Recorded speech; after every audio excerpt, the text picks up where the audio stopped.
හරි අපි මේන් එන්ජින් එකක ටැපට් කවර සේරම ගලවලා තියෙන්නේ යුනිට් 8ෙම. මේ ටැපට් ක්ලියරන්ස් ගන්න ඕන නිසා අපි එහෙම කරේ.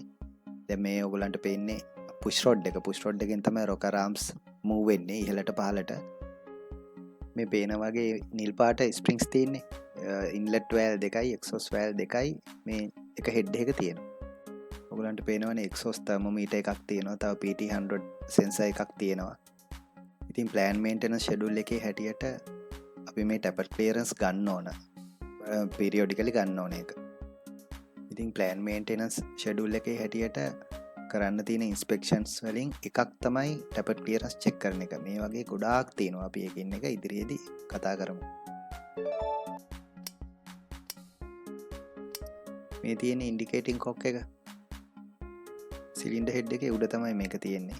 මේකෙන් ප්‍රයෝජන කීපයක්ම තියෙනවා. අපි ඒකත් කතා කරමු ඉදිරියේදී.